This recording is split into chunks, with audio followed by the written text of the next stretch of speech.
Leafs lose. Leafs flew to the Florida Panthers. Panthers move on to the semifinal in the Eastern Division. Well, as it turns out. Sorry about that, Frank. Had my audio drop out. Oh, don't worry about it. The beauty of this thing that they call Stanley Cup hockey is the critical nature of fans towards their team, and I can be counted as one. The underestimation of the quality of the officiating. I mean, the quality of the other team benefiting from officiating. I mean, the quality of the other team.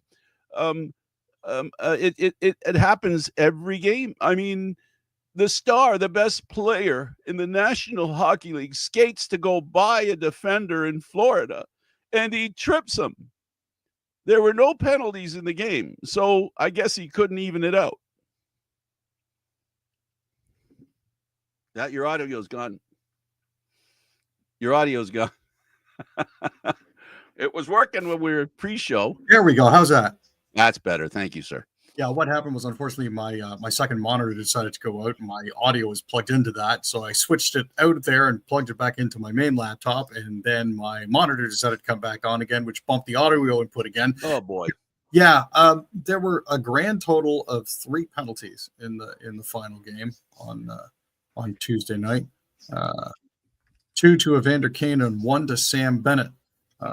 So you know, I'm puzzled as to the officiating in this game. I'm puzzled as to how Oilers didn't put in a better performance when they had all of the opportunities in the world to do so.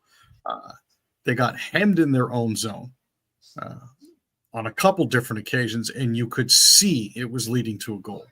I'm sure you caught that as well.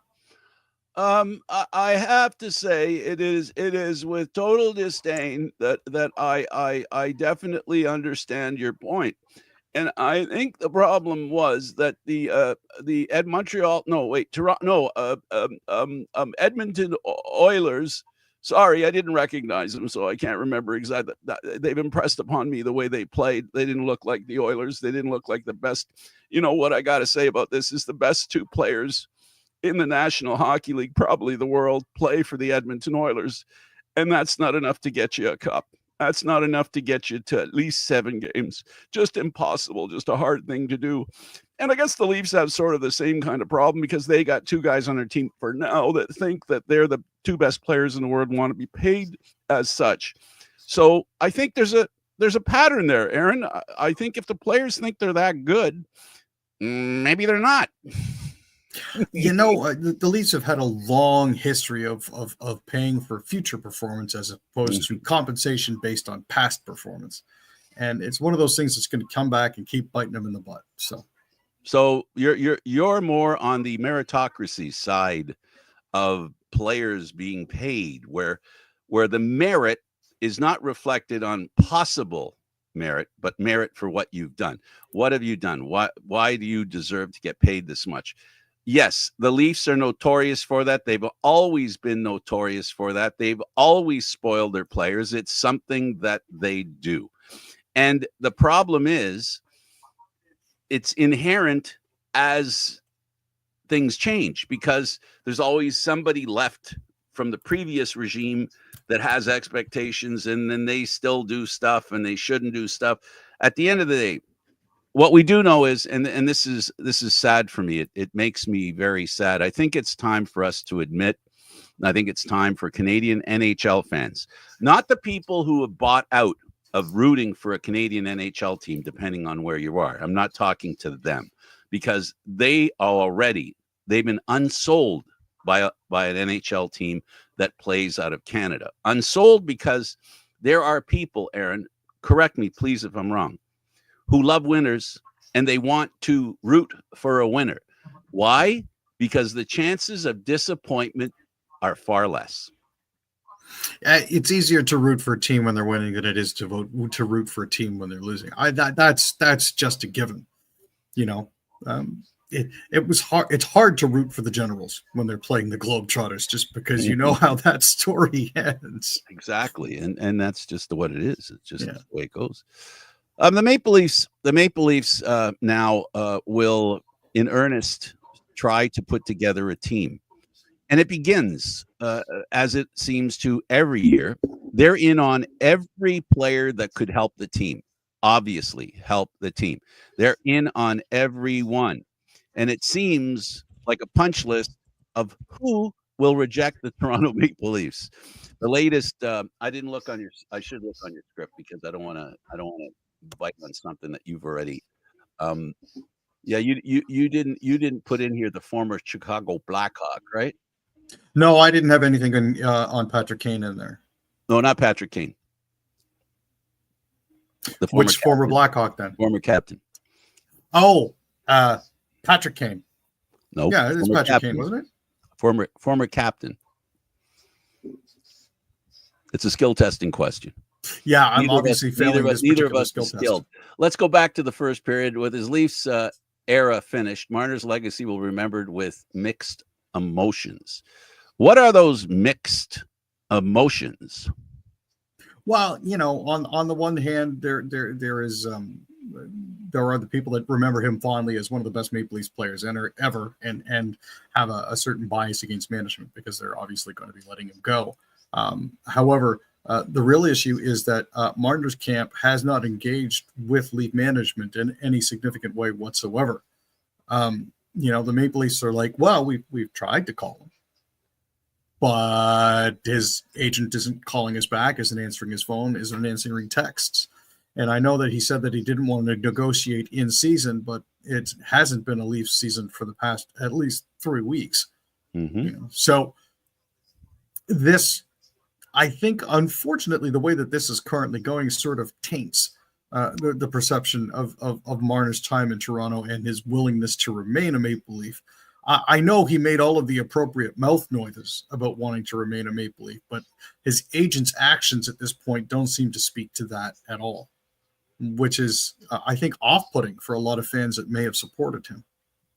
In essence, what you're saying is there is an attempt to backpedal on him wanting to leave verbally, and because they're not talking about him leaving publicly, while privately, those are the decisions they've made.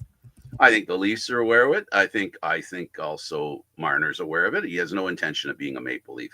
I hope I'm wrong, not because I want him to be a Maple Leaf. I hope I'm wrong that he isn't sincere about wanting to be a Maple Leaf. I don't think being a Maple Leaf is a vacation. There's a sacrifice to being a Maple Leaf, but what's clearly true, and people can argue all they want about it, the downside on being a Maple Leaf is all the pressure. But if they win a Stanley Cup, if you're a player and you win a Stanley Cup in Toronto, you're never buying another dinner in Toronto. You're getting free suits. You're everywhere you go, people are going to pay for whatever you're going there to do. And it's not about the money that you get, but you won't be able to go anywhere without being reminded how great a player you are. I will cite a couple of examples that fit into that category to give you a bit of an understanding. How jeweled is Matt Sundin?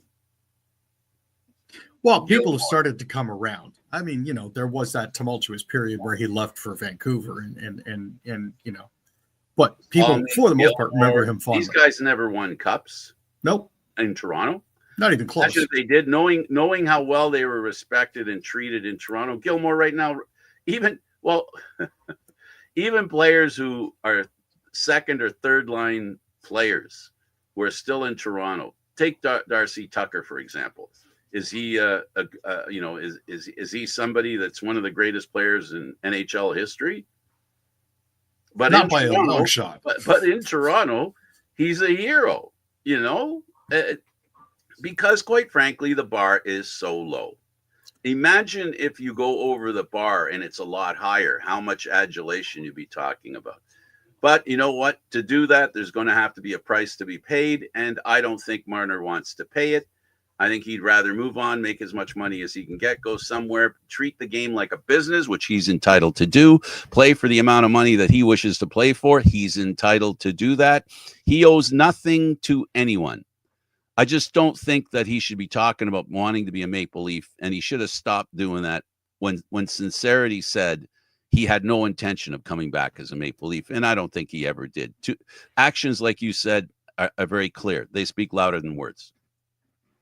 Oh, 100% they do. Like I said, he's made all of the right mouth noises, but as it currently stands, they're getting $25.7 million in cap space because he's obviously, very obviously, not renewing at this point. And there's a lot of people that are coming off too. Max Pacioretty is out of there. Tavares' contract is done. Steve Lorentz's contract is done. Pontus Holmberg and Nick Robertson are both RFAs. Same with Matthew Nyes. The only place where they have any cost certainty at this point is the defense and their goalies, who are signed for at least another year. Isn't that ironic? Because when you think in the core 4 years, it was the other way around. The forwards, we knew who they were going to be. Then they had to do bait and switch when it came to defense and goaltending. Isn't that funny? It's totally flipped. 100%. And it is because, they locked up Matthews for as many years as they did. He's under contract until 2028. Nylander's locked up until 2031. Max Domi is locked up until 28. David Kampf is locked up until the end of 2027. And Yarncroke, Lawton, Reeves, and Bobby McMahon are all coming back for 25-26. So there's a decent chunk of change that they have to kick around with here. Well, they've got to get that contract has to get them a number two center. A number two center. They might have, of those guys that you spoke about, they might have a number 3 in that pile somewhere. Yeah. But they definitely need, they need some more manpower, second line. They're going to need some second line help. And, with Marner gone in the first line, they're going to need, I just can't see Matthews being the type of guy that can carry anybody, because essentially they have their 2 highest paid players on the one line. Yeah. And that doesn't work for anybody. And we saw what happened with Florida. If we can just for a second, the thing about Florida, I would love to see the experts put together the statistic on how much cap space, how much contract they had in the playoffs. In other words, add all the contracts that didn't count, see what they did relative to the cap, and compare it to the other playoff teams. I only suspect that they were well over, probably the most over the cap than any team that was in the playoffs, I believe. And that's what you have to do to win the cup. You got to have players on your team that are much better than what you pay them. And that's hard for the Leafs because of what you said before. They're very player friendly when it comes to contracts. Yeah, and you look at guys like Sam Bennett, who's in for a huge payday. Brad Marchand certainly hasn't hurt his market value at all by his performance in these past playoffs. Nate Schmidt, Aaron Ekblad, both are unrestricted free agents as at the end of this year. Sergei Bobrovsky's under contract for 1 more year, but as it currently stands, and I'd have to go back and look at these numbers again.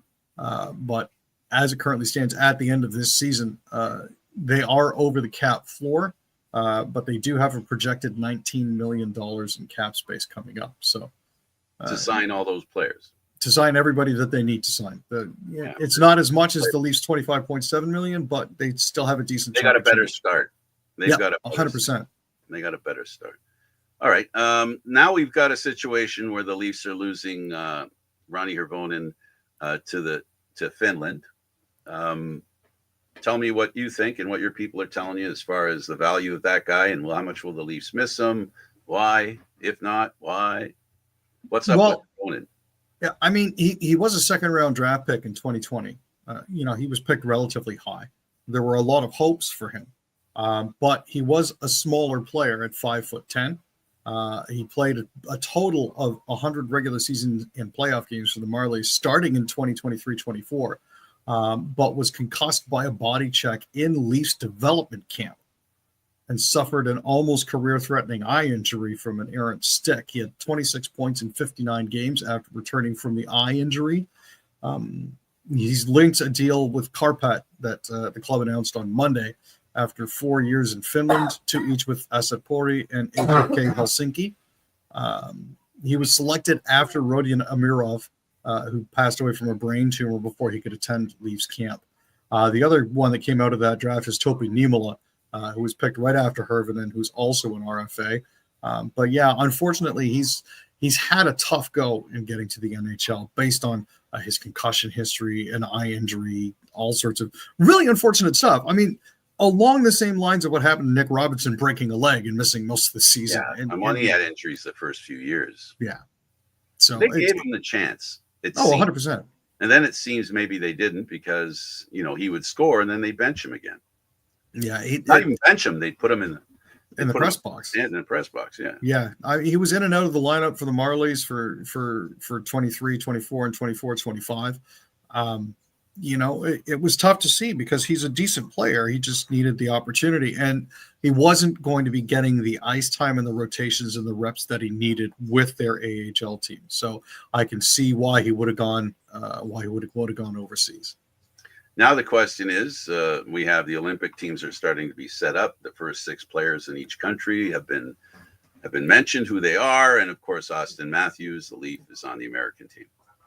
Yeah, he was one of the first announcements. He was denied, obviously, his chance to win the Four Nations face-off, but was named along with the Tkachuk brothers, Matthew and Brady, as well as Quinn Hughes of the Vancouver Canucks and Charlie McAvoy of the Boston Bruins, with Jack Eichel also joining as well. Now, both Matthew Tkachuk and McAvoy were hurt during the Four Nations tournament. And while Brady did join his brother in the penalty box in a notorious rough and tumble start to a certain game, if we recall, they haven't played together obviously since. This is something for the Americans going forward because they haven't won an Olympic gold in men's hockey since 1980. So they're very much looking forward to changing that. Yep. Could you believe in miracles? Okay. Let's go over to a win for the Leafs, and that would be Tavares and his legal issue with the CRA. There's talk as well that if he wins this case, it's going to help create a situation similar to the no state tax law. Yeah, his lengthy tax appeal fight with Canada Revenue Agency has actually been adjourned and is quite likely to remain dormant in his favor. At dispute is a $15.25 million U.S. signing bonus as part of his massive 7-year, $77 million free agent deal that he signed back in 2018 that just expired. The CRA was contending that the bonus should have been treated as a salary and taxed at 50% or close to $8 million. However, John's lawyers countered that it qualifies for a preferential 15% tax rate under the Canada-U.S. tax treaty, a deal covering income earned by non-residents providing services in Canada. Now, just so our viewers are aware, such cases, when adjourned, usually are not pursued by the government. When Post Media reached out for comment from Tavares' agent, Pat Brisson, no reply was immediately received. But as it currently stands, the case is closely being watched by Canada's other pro sports teams, hoping to lure more stars north to, the 7 NHL franchises. That kind of salaries, 8 if you count the Raptors. The salary structure would change drastically, and the income tax that a player would be paying, which is why would be less, which is why I'm comparing it to the no state tax law. It basically is a loophole which drops the tax from 50%, which is what Aaron said, to 15%. If it's classified as a lump sum payment, right? As long as he files the appropriate non-resident paperwork, it should be treated as a lump sum, not as a scheduled payment. So it should be taxed at a lower rate. And then the question is about him not being a resident. That's kind of sketchy. Yeah, that's the other part. But I think because the contract was signed while he was still technically living in the United States and playing for the Islanders, while he may have maintained a residence in Canada, he may have been declared a non-resident for purposes of the hockey season. And the fact that he may not have spent more than 183 days consecutively in Canada in order to maintain his Canadian residency. That's something else that has to be considered.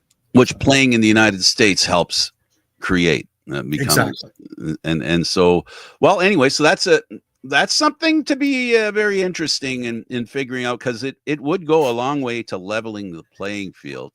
That many of us believe the no tax in certain states benefits those teams in those states. Let's talk about William Nylander, Leon Draisaitl. They lead European pre-Olympic picks, and I didn't know this, but Leon Draisaitl's dad was Russian. I don't know if you heard that. Apparently, yeah. Right. Now, Nylander is Team Sweden's one of Team Sweden's first half dozen. He's played for the Tricolor on numerous occasions. Among the Swedes that are going to be joining Nylander are Gabriel Landeskog, who made a late season return from injury, and Tampa Bay Lightning captain Victor Hedman. Finland has named Alexander Barkov captain of the Stanley Cup winning Florida Panthers. Plus 3 Dallas Stars, Mikko Rantanen, Miro Heiskanen, and Anton Lundell. Sebastian Aho of the Carolina Hurricanes, and Jussi Saros is going to be playing in net. Team Switzerland. Small goaltenders to be a success. Right? Hey.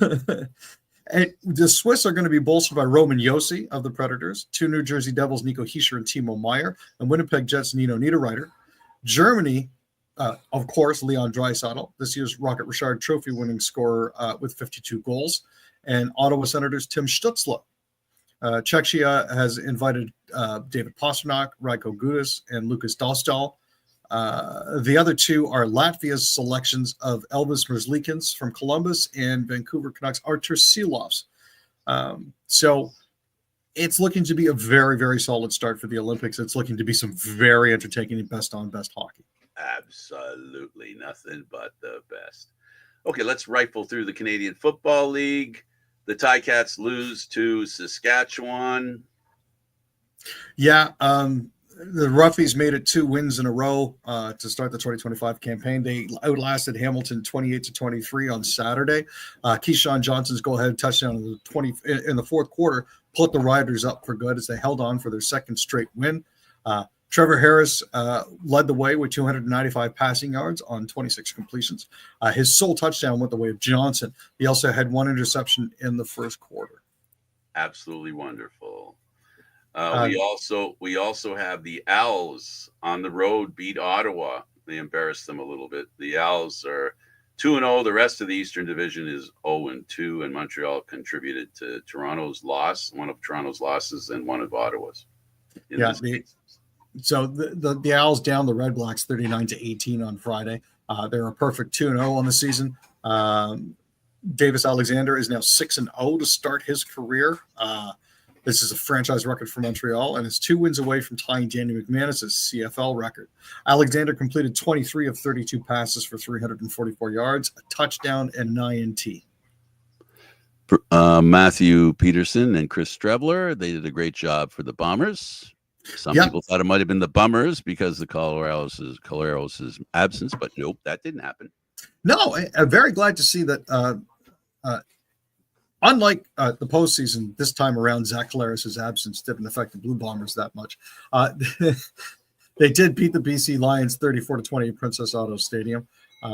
It was Buck Pierce's return to Winnipeg for the BC Lions. Chris Starveler filled in. He completed 15 of 24 passes for 246 yards, which was definitely nice to see, with 3 touchdowns and 1 interception. So he put in a very solid performance for them. Adams and, of course, the Stamps, their defense, did a number on the Argos at home. The Argos were at home. Yep. Vernon Adams threw for 301 yards and completed 17 of 25 passes and rushed for one, while Dedrick Mills rushed in one touchdown as well. Jalen Philpott caught 6 passes for 117 yards, and the Argos came out on the short end of a 29-19 score at BMO Field on Saturday. Arbuckle threw for 309 yards, 1 touchdown and 2 INTs, with DeMonte Coxey recording 98 yards and a touchdown in the loss. So not the start necessarily that we want, but it's livable. Tell me about Formula One, Aaron. Great race this weekend. Gotta say, who was there? Do you know anybody who was there? I do know one individual who managed to burn his knees rather badly sitting in the stands, but I think it's misery of his own making. He had shorts on? He had shorts on and not enough sunscreen. It was a really, really tight, well-fought race. Pit strategy was on point. It was 20 plus degrees all weekend. Tire degradation was definitely a factor. They were running on the 6, 5, and 4 compounds, some of the softest out there. F1 was trying to mandate at least a 2-stop strategy here. Russell ended up pulling off the win with Max Verstappen placing second, and rookie Kimi Antonelli picking up third place for his first podium finish. The good news is Antonelli turned 18 3 weeks ago, so we did actually get to enjoy some of the champagne up on the podium. Fantastic. Okay, we got just a couple of minutes left. The Panthers, they won a Stanley Cup. I'm going to call them a Grey Cup. Panthers won a Stanley Cup. Yeah, they looked great. I personally don't think I don't think very much of the officiating. I think it was kind of thumb on the scale kind of stuff. Call it a poor reaction on my part. But I saw enough things that made me think that, being a Canadian NHL fan, 32 years is just the beginning. Yeah, the problem here is they didn't start. They started well. They played excellently for the first 10 to 15 minutes of the first period. That goal at 4:36 by Sam Reinhart was unassisted. I don't think that Skinner saw it.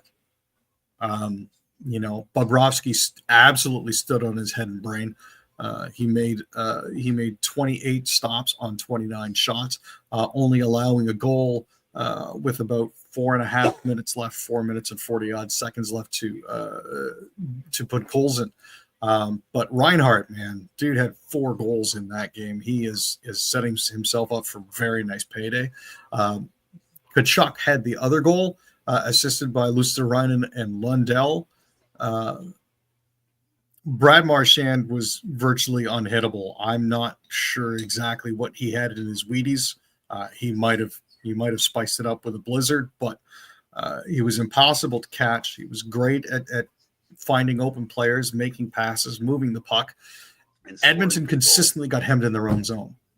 It seemed like there was nothing they could do to get it out of their own end. It was just incredibly it's odd because Florida started with the Leafs doing that and were very successful. Teams knew what Florida was going to do, and they just couldn't. I don't know. They just couldn't figure out how to clear the zone. And a couple passes got picked off, and that was really it. Yep. They turned over at the blue line. Team comes back the other way, and away you go. So, who won the Maple Leaf Gardens trophy? Conn Smythe. Oh, geez. I'm actually just looking for that right now. Oh. I honestly didn't pay that much attention to the game. It got to be 3-0 at one point, and I think it should actually come as no surprise that Sam Bennett was the one that won it. There you go. But I mean that's to be expected. 18 or 19 goals in the playoffs. Yeah, he had an absolutely phenomenal playoffs for them. And he's a free agent. Yeah, which means that he's going to get paid. He's going to get paid. Set himself up for a fantastic payday. Really good payday. Really good payday. It's going to be interesting. Well, last word you want to shove in? Was Skinner the right guy to go in? You know what? Honestly, I don't think it would have made a difference if they put in Pickard or Skinner at this point. Florida was basically picking apart whichever goalie that Edmonton decided to put in, so it's kind of moot. You look at the top scorers, and it's one of those things where it's like it doesn't really matter who. Yeah, it really doesn't matter. That's a good song title. Yeah, excellent. Aaron, it was fun talking hockey. We'll see what we're going to start doing in the coming weeks. I don't know. We might have to take on National Tiddlywinks or something. There's always the Blue Jays. Yeah. Oh, yeah. There's the Blue Jays, too. Yeah. And if you have any ideas, folks, let us know. Okay. He's Aaron William Freeland. I'm Candid Frank Stanisha. You can follow what we do on Candid Frank Stanisha 1030 on YouTube. Thanks for watching, everybody. We'll see you next time.